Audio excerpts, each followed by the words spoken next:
Long Defeat podcast review for Doctor Who. This is the third one we've done now, and this one is for Flatline, episode 9 of series 8 of Doctor Who. And as usual, there's myself, Nathan, and also Owen. How are you doing, Owen? I'm good. Aaron obviously desperately wanted to come and do this, but had other things. There was a volcano base he had to go to and be thrown into a pit of sharks. I love this sort of superhero image that Aaron is secretly like James Bond or something. Yeah, but that's why he couldn't be here. That's what he told me anyway. Yeah. I expect that to be true. We watched Flatline. When did you watch it? Did you watch it on Saturday night? We watched it on Sunday afternoon. Yeah, we watched it just a bit later on the Saturday night. Again, the episode was broadcast later, so following the habit of previous episodes. I think the past 2 or 3, starting with the caretaker. I think it was broadcast at 8 p.m. or something. People have suggested that it perhaps had something to do with content, but I don't see that. I think it was possibly just because of Strictly Come Dancing. Yeah, I was going to say, the caretaker, there's this whole thing about kind of content and so on, but was it really that scary? Not really. No. It's kind of peculiar that there's been that emphasis, and I think that's probably partly a political attempt to legitimise changing its slot. Especially given the fact is they'll be reflecting upon ratings and they'll be thinking about what else, as you say, what Strictly is currently on. I think we've probably just got to accept it's the propaganda. Sure. So what were your general impressions of Flatline? I enjoyed it. It's possibly becoming a kind of banal cliche, but it was good. It suffered from stuff that this season has suffered from, as in occasionally sort of feeling like there wasn't quite enough time to do what I wanted to do, or even that character arc moments were coming a bit too quickly, a particular point being the way that we'll talk about it later, but the Doctor and Clara exchange roles. It kind of felt quite hurried in one of those directions. But at the same time, I thought that it was an innovative idea. We should also talk about Flatland and that whole business. And it was a fairly well executed plot, and visually it was very well done. Stuff like the central nervous system mural was incredible. I thought it was another solid episode, one of the more creative entries of this season. Yup. What did you think? I agree. I think I said to you when we described it privately over Facebook the other day. I think in terms of the plot, it was good. It wasn't groundbreaking in terms of the plot, and by plot, just to be clear here, what we mean is just the general narrative beats and key events, not necessarily the ideas. So in terms of the plot, it was sort of vaguely similar to Fear Her. That's a lot of the critics are pointing out that plot similarity to Fear Her, an episode which is widely denounced, and broadly speaking, I'd agree that it was a very poor episode. There were some strong moments, but overall...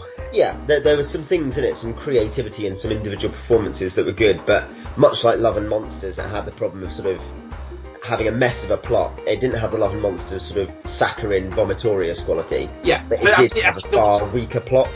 The worst bit for many viewers, of course, was it was broadcast in 2006, and it was forecasting the 2012 Olympics, which is fine. It's a cliche and a trope of... All I'm saying is that David Tennant saving the day by using the Olympic torch. Well, that's what I was about to refer to. It's that bit that most people hated. Yeah, I still hate that as much as Absorbaloff, and I really hate it. I really hate that.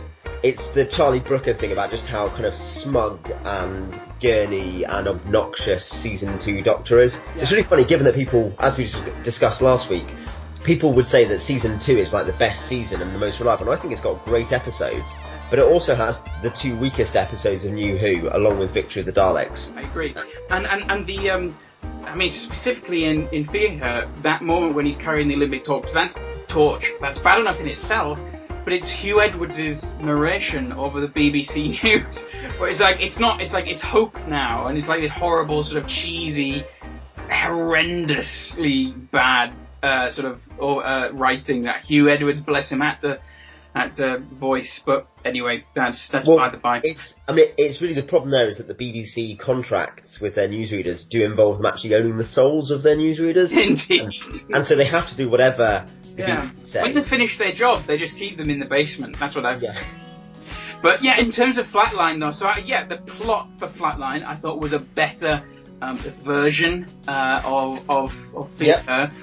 But definitely. Broadly speaking, in terms of my impression of the episode, I really loved it. Again, as you said, it's a bit like a cliche now that with Series 8 later we loved it. Yeah, we loved it. But it's because this series is indeed one of the best in New Who so far. But more broadly speaking, regarding Flatline, it was the creativity, the visual flair and imagination that really struck me.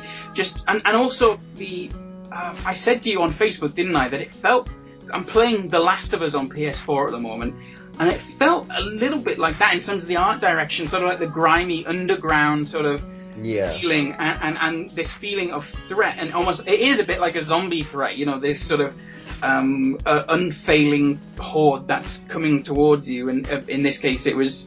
And then turns you into one of them. Alien. Yeah, turns you into one of them, exactly.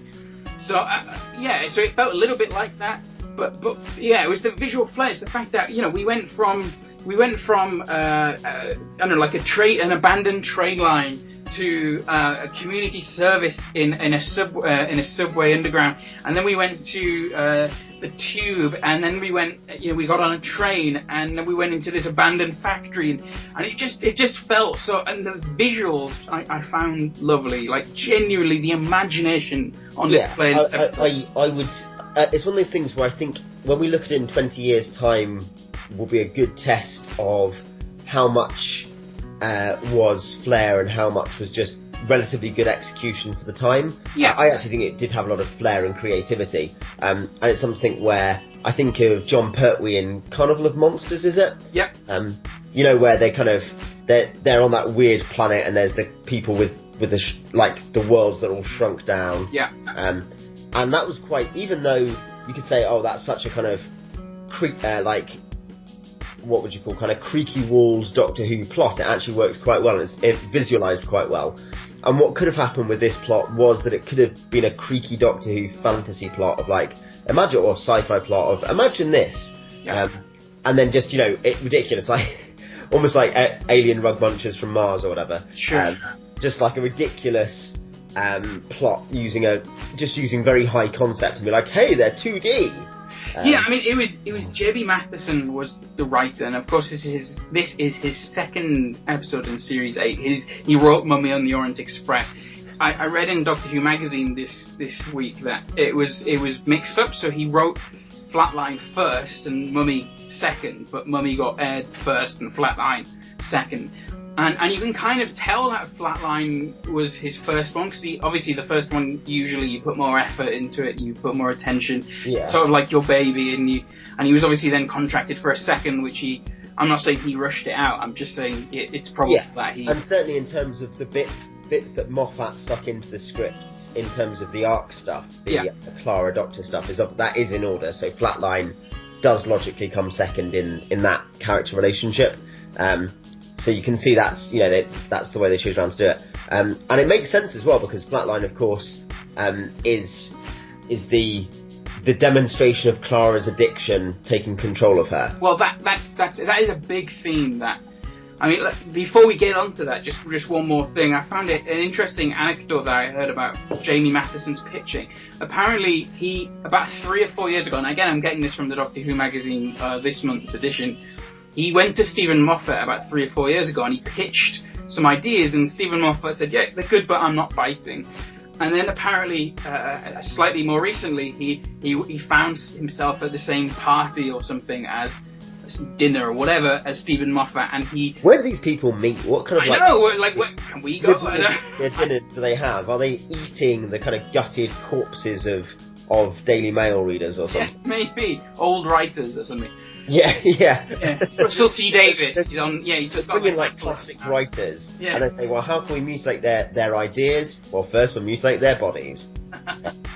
So apparently, so he went over to Stephen Moffat, and the one thing that he showed him for Flatline was the image, the key image for the alien, which presumably entailed, obviously, the image of them, this sort of video effect of them, this zombie video thing. But then I also presume he also showed him, you know, the images, and you can find them on Google if you're listening and you're not aware of what I'm saying, like artists who draw this sort of perspective pictures on the ground, so that at a certain angle, if you're looking at it, it looks like it's in 3D. So, like, some of them draw buildings and then, like, flail around on the floor, and the image that results, it looks like they're sort of hanging off a ledge or something, because it's all a 3D effect. You know what I'm trying to describe? Yeah. And so it was one of those pictures that Matheson brought to Moffat, and obviously that was a key thing here, that dimensions alter, and from certain angles it looks like it's in 3D, but then you realise the alien has taken away that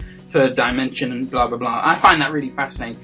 Yeah, and especially, I mean, certainly that's something that's often very visually well executed. I think it probably should bring in here the reference. The Doctor says, "Oh, it's often been theorised," and I can't help but I like to imagine that this is actually a reference to the person who most obviously theorised that, i.e. Edwin Abbott, Flatland, and Abbott was a vicar and a mathematician. And he wrote Flatland partly as a sort of, essentially a mathematical thought experiment, but partly as a theological thought experiment, in fact, about the idea of, like, when we think about how people interact with each other and how objects interact with each other, and in a theological perspective, how God interacts with us, or could interact with us, because the whole point is, okay, so you say that God cannot enter in the world because it's not entirely consistent all the time, I don't understand it, and the concept is, imagine a hand going through a 2D plane. Mm-hmm. It looks different at different points as it goes through the plane. Yeah. At one point it looks like mountains. At another point it just looks like a solid wall. At another point it looks like a kind of a ridge or something. Yeah. And so on and so forth. And that's actually quite an effective image by Abbott it's quite profound. How God might interact with the world. You know, I've got to be honest, I didn't actually connect Flatland with Flatline until you mentioned it. That's really interesting. And the fact that it has, in its original form, if it is indeed an inspiration, it certainly seems like it is, it had a sort of a theological, currency. That's really, really interesting. Well, I suppose maybe partly a relevant comment to make there is that my edition of Flatland is just the Penguin Classics one or something, and the introduction is by a philosopher of mathematics and science, I think, and he doesn't at any level discuss the sort of theological context that is very real for Abbott in terms of if you read everything else about him and the book. So what's evident is that the concept of how different planes interact has been taken over and taken on and removed from its original moorings. And I mean, I'm not delegitimating that, obviously. Edwin Abbott might have been frustrated, but it doesn't really bother me. But it's something interesting that here you do have that idea of whether or not it's a direct influence, it's almost certainly an indirect influence. The idea of how different planes interact. And I really enjoyed that. I think it wasn't that deep. It was quite philosophically shallow. Much like Mummy and the Orient Express kind of flirted with philosophical depth there. Yeah, to be honest with you, when I knew about the dimension sort of take before I watched it, and to be honest with you, I was expecting more of that. You know, when the hand, they're in the room, right, where the officer falls into the floor. Yeah. And the handle goes from 3D to 2D. And I think I'd seen that in some of the sort of the pre-release trailer footage, and I was expecting more of that. I was expecting sort of those really interesting 3D to 2D effects, but I was surprised at how little there was in the actual... Well, all that was Chekhov's gun. All that was setting up the later handle business in the subway. And that's fine, but there's something where you could have experimented a lot with our perspective on the world. That would have made it a genuine masterpiece of an episode if the central visual conceit, and indeed if the visuals had directed the plot as well and had interacted and had made it about much more about these dimensions falling into one another. That would have... It reminds me slightly, that concept, this episode we almost wish might have happened. I think you have actually seen this film, but possibly not for a while. Neil Gaiman's Mirror Mask. Oh no, I haven't seen that. Yeah, well, we'll have to watch it. But in terms of the visual style, of merging in the visual style, in that case of a comic book, Yeah. Like going into a comic book world, and though it's still 3D, it shimmers at the edges. Mm-hmm. Things shimmer at the edges, and there's you're often invited to feel like you only have false perspective. And that's incredibly effective. It's Dave McKean as an Arkham Asylum and elsewhere. Was the director and the visual designer. So I think we should probably move it, because I think we're geeking out slightly, and I will apologise if we've alienated you in any way, listeners. But by the way, do go onto Wikipedia and look up Flatline, look up Edward Abbott, and Mirror Mask. And Mirror, Basically, I think there's some things here where there's a lot of stuff to this episode that could be talked about, and in that case, I think basically the summary there is as a plot decision, it was kept shallow, where the sources we're talking about and the influences and the visual styles can be a lot more complicated. That's right. So with that in mind, then let's get to one of the central themes, and indeed the explicit themes of the episode, which is where we see Clara's addiction writ large, and also connected to that, we see the Clara presenting herself as the Doctor, so taking on this Doctor role. Now, I'll just comment on the latter really briefly. It's been a theme of our reviews, and indeed the series, that there have been criticisms of the 12th Doctor, and we've said, and I've said in the written views many times, that these critics have been quite vocal, and I actually think we're both agreed here that Series 8 has been clever in responding, and in predicting and responding to those criticisms of the Doctor's character.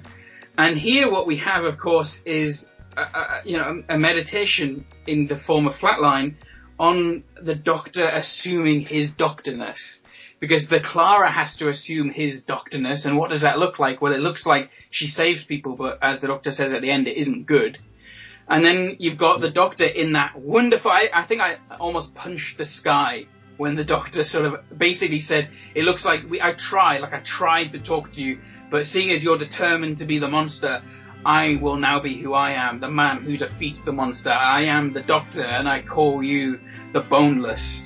And it's that sort of, that moment when, and you can see like Clara smiling, because he finally was the Doctor, and she throws the sonic screwdriver, and it goes slow motion, he catches it, and he dispenses them, and he's like, some of you may live, and then you can tell them that this world is protected. Like, well, no, particularly this plane is protected, so it's protected. It's a riff on what, Christmas Invasion, is it? Yeah. When does Tennant says this planet is protected, I'm pretty sure. And also the 11th hour. And the 11th hour, yeah. Notice how it relates to what we said last week. So one of our predictions was that as the series continues, we see the Doctor, the 12th Doctor, assume his hero character. And look what happened. The very next episode, it was the crescendo of the story. And possibly, I mean, I suppose my one argument, my one matter of taste would be, so Clara adopts the Dark Doctor's personality. Yeah. Naively as well. She demonstrates that it's hard. Yeah. She takes it. She enjoys it. She gets into it. It's not a sort of costly decision for her, and that's something where she has the opportunity, especially as the Doctor can no longer be there to be the bad guy. She is the only person who can be there to be the inverted commas bad guy. She takes it up, and she takes it up with glee, while the Doctor is isolated, and that's something which is very effective, because that's her addiction worsening. Rather than just using the drug is now using her. Yeah. The drug is now consuming her identity into itself, and the drug is the emotional brokenness of the Doctor. Yeah, and some people, like, actually, again, sorry that I keep mentioning it, but the Doctor Who magazine, Jamie Matheson's interview in that, for this episode... Other Doctor Who magazines are available. Yes. I mean, they're not actually. I have not been sponsored, do not fear. But, yeah, Jamie Matheson in that, basically one of his key things here is how it's almost like presenting what a female Doctor could be. So it's like almost like a cheeky little, this is what a female Doctor could look like. And as others have pointed out, it isn't really, because like the 12th Doctor is still the hand, like the puppeteer, like controlling her, telling her what to do. But yeah, it was kind of like a little vision of what a female Doctor could look like. It did kind of look quite cool. But by the way, I mentioned a crazy fan theory about Danny perhaps being the Doctor, but can I just point out another one that I think perhaps is even more plausible, but just as crazy. So are you ready for this? What's this? Right, here we go. So, there is a suggestion that in the last 2 episodes, Darkwater and Death in Heaven, there is obviously going to be a significant thing about the Doctor having to make a really hard decision. It's obviously about death. We have so far predicted that Clara will die. I still think that's the case, but it dovetails with this fan theory, which is that the Doctor, the 12th Doctor, will die to save Clara, and Clara as such will die, but Clara will become the Doctor. Just putting it out there. Okay, great.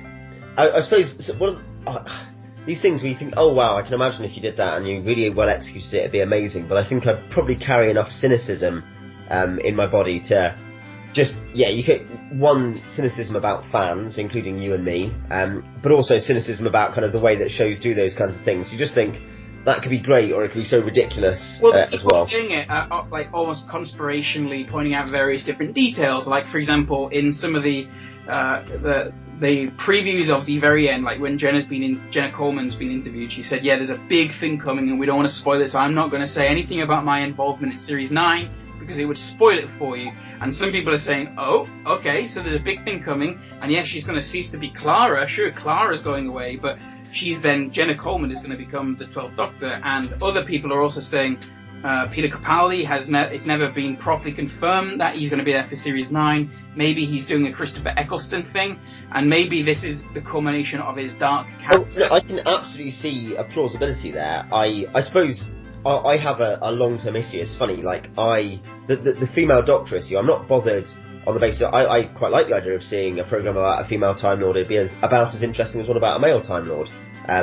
However, my problem is that I think there is something a bit funky going on there with... Yeah. I mean, obviously it's a gender politics thing, and it's... No, I agree, and actually I'm glad you raised that, because it was something that I thought would be quite interesting for us to just briefly discuss, because it was one of the things that the writer had in mind, which was this female Doctor thing. I'm with you. I would happily watch a show about a female Time Lord. I don't have a problem with the concept of a female Time Lord. I have a problem with a female Doctor, not because I'm some sort of bigot or like misogynist. Yeah, you are, you Geordie. Yeah, you horrible person. Yeah, I'm not some sort of horrendous misogynist, but because this isn't also because, the Doctor is a hero and men are heroes and women are not, some sort of gender essentialism thing in which we say women are intrinsically X and men are intrinsically Y. It's nothing to do with that. It's purely a plot thing. We have not once seen the Doctor in any way express an interest in becoming a woman. He is at all times perfectly confident and comfortable and happy, regenerating into a man being... He's had... like it or not, he likes his male identity. It's just something that he is. But isn't it interesting, even the way you phrase that, Nathan, I think almost kind of grants the point of this malleability of identity. And obviously you could say Doctor Who has always played with that. It's always been transgressional. But I'm not sure it has. I think you could get a theorist to say, oh, it's very, very transgressional. But you think, no, the reason they originally were generated was because they needed a different actor.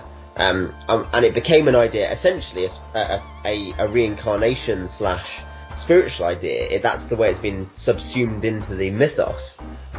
And I think to kind of almost to say, oh well, he could regenerate as a woman. Well, maybe he could, but do we know enough about Gallifreyan gender identity and about whether you are essentially male or female biologically? That is the other point. So the male-female regeneration thing, it was introduced by Neil Gaiman in The Doctor's Wife, where it was referenced that the Corsair became a woman, right? And then since then, for example, in the Night of the Doctor thing, the eighth Doctor reappears. Yeah. But it was mentioned there by the Sisters of Khan, where they say you can become anything. You can become a warrior or whatever, and you can become a man or a woman. So clearly it's been established, right, in New Who, that time was... And indeed, but how much... I think the point is, even that is part of the kind of the gripe I've got with it, where we are talking about a very intentional recreation of what regeneration means. This is the point. It mirrors its culture where we've abandoned any idea of gender identity. We shouldn't go into that right now, but yeah. I'm totally with you. I don't think that it has been... If they were to do it, I want a clearer exposition of exactly what how the Doctor's regeneration works. Because it has been, although the Corsair seems to have willingly chosen his regeneration, the Doctor seems to be almost completely random. And yet, if it is completely random, what are the chances of all 12, 13 of them being man? That seems to imply that... and the same with 3-4 masters? Yeah, that's implied, doesn't it? That somehow in the Doctor's makeup he is intrinsically a man, and therefore his regeneration can't become. On this note, of course, Missy may well come into this if indeed she is the master or something. Yeah, and that's the other thing. I've always said I'd be happy with a female Doctor as long as you say, they explain the regeneration thing properly, and also it would have to be an external agent for me to be satisfied, like forcing him into a female or something like that. It'd have to be a Deus Ex Machina. Yeah, I think, but no, Missy will open that up, hopefully, in terms of, we'll see what...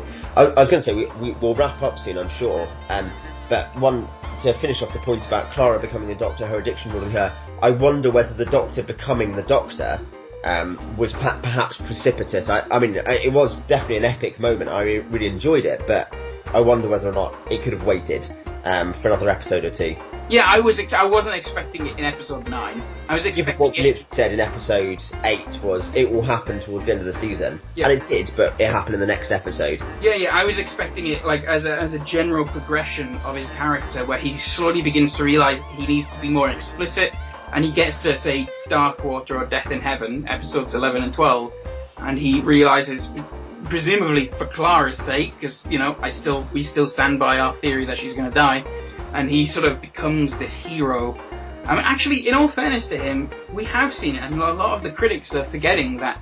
For example, do you remember when Cybra died or seemingly died? He was definitely affected. Like he was genuinely impacted by that. And no, definitely. And I think the point is, it's not that he is a sociopath. It may be that he's an autist, basically. But he's not a sociopath. He has emotions, they function. He processes them in a particular way for various reasons. And they do have a deleterious effect on people. They do on Clara. Clara does not have the same problem with Matt Smith. Yeah. Where that was kind of the kind of kooky Matt Smith kind of relationship, whereas with, albeit possibly quite a weak companion Doctor relationship, whereas here, this engaging, titanic figure who simply goes and does what he wants, is an incredibly appealing brew for Clara. Yeah. Do you know what I mean? That's the thing, is that she's like, wow, I really want that. Yeah. And that's something which is unique to the quite broken emotional character of the Doctor. But it doesn't mean he doesn't have emotions. It doesn't mean he's not heroic. It just means that he is a broken man. Yeah. And that I think Death in Heaven will probably be aiming towards healing that. I think it'll probably also, as I've said before, spin us towards Gallifrey. I hope so. Yeah. I mean, it's interesting, and just in terms of just general notes about this episode, in Christopher Fairbanks' character of, what was his name? The old guy. What was it? Yeah. I can't remember. Fenton? Groundskeeper Willie. Yeah, okay.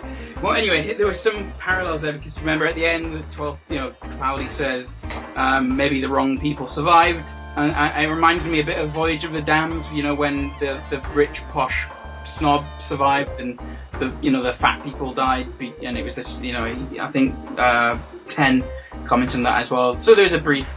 Which, of course, all calls back to Gandalf.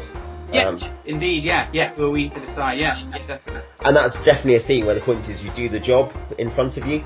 Yeah. You don't say, oh, well, I get to decide who lives and dies. You just do it. And that's something where the Doctor gets that, where Clara the addict may not get that. She may actually... Well, it was that final moment, obviously before Missy kicked in, but that final moment where she said, admit it, I did good. Why can't you just admit it that I did good? And she said, you were exceptional, Doctor, but goodness had nothing to do with it. Like you weren't good here. This wasn't about being good. I suppose the point is, you literally performed the part of the Doctor very well. Yeah. But did you really do what the Doctor does? Be good. Are you the man who stops the monsters? I'm not sure about that. Yeah, and that will probably be a tension. Of course, hey, Clara could be the villain in the finale. This is the point. Who knows what's happening? She'll be the villain in the next season. Or maybe betrays the Doctor or something. That would be... The tension is going to have to be resolved there between Clara and the Doctor, with Clara almost missing the point of the Doctor, and that partly being the Doctor's fault. Yeah.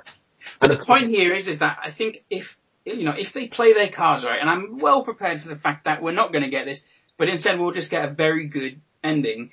But I think if they play their cards right and they play out these themes of addiction and frustration and maybe frustrated expectations, and also characters not yet developed. You know, if they play all this out properly, you know, this could be one of the best, if not the best, Doctor Who finales ever. Like, the complexity of the themes. And I certainly obviously worry about Moffat's general record. Not that he's made bad finales, but both he and Rusty have always been, Russell T Davies were always guilty of kind of blowing things up to epic proportions in different ways. Russell literally went for the whole massive, everything had to be massive, whereas for Moffat it's more emotionally massive, everything is emotionally dense. Yeah. But never quite kind of pulling it off. Yeah. And it's something where you almost want like a David Simon writing a really low-key script. Yeah. David Simon being from The Wire. The Wire, yeah. Something ridiculous like that, someone writing an incredibly low-key script that executes the point. Yeah. And that's what I worry about. I still think it'd be great, but the point is, my worry will be they'll go for that and they'll end up with just a good ending. Yeah. Whereas I think the setup has been magnificent in lots of respects. Yeah. And it will still be very good if it doesn't work. Yeah, I predict I will enjoy it. What's next week's episode? We should next week one is Forest of the Night, which is a line from William Blake's very famous, you know, every British child reads it in school poem about right? And then, it looks like an interesting concept. You've got a group of kids, Clara and Danny take a group of kids from their school and have a sleepover in a museum in London. And then overnight you have this invasion, like, what seems like the wooden ice age, sort of like the age of the tree, sort of takes over, and there's a big forest with tigers and blah, blah, blah. So it looks interesting. You've got some wonderful, it looked visually very good, and you've got some wonderful visual reference there to sort of a certain genre of children's story, particularly, and a comic book as well, just kind of visually is going to be quite striking. Well, it's written by, Frank Boyce, who obviously wrote the Olympic opening and closing events. And so that's I predict an appearance of the Queen. Yeah. Well, it's interesting that in his sort of write-up in the magazine, he said that it sounds like he's really, really thought about it. Like, for example, he said, we'll talk about this next week, but he says, you know, the forest, the reason why he wants to do the forest is because in European folklore, Western European folklore at least, you have this forest as the place of childhood nightmares. You know, whenever something bad happens, they go into the forest, and it's a trope that sounds like he's really going to be playing it. And it's a liminal place between civilization and the wild, and it's a place where childhood ends and adulthood begins. Yeah. So we'll see how these themes play out next week. So just like a brief sort of sentence or two summary of your thoughts on Flatline. Made me excited for the next 3 episodes or whatever. Great. What about you? Yeah. Visually interesting, creatively interesting, and I loved the Doctor being the Doctor. That was great. Yeah. So that's us then for Flatline. I hope you enjoyed us waffling on, chewing your ear off for 30 or so minutes. So, as always, you can get in touch with us. You can visit thelongdefeat.weebly.com. That's where we're based. You can contact us at thelongdefeat@outlook.com. You can contact us at Twitter at longdefeatblog, or you can go to facebook.com/longdefeatblog. I think it's the Long Defeat blog. So you can contact us at all these different forums. We'd love to hear from you. Join in the conversation. But until next week, it's goodbye from me, and it's goodbye from him, and we'll see you soon. Bye! Bye!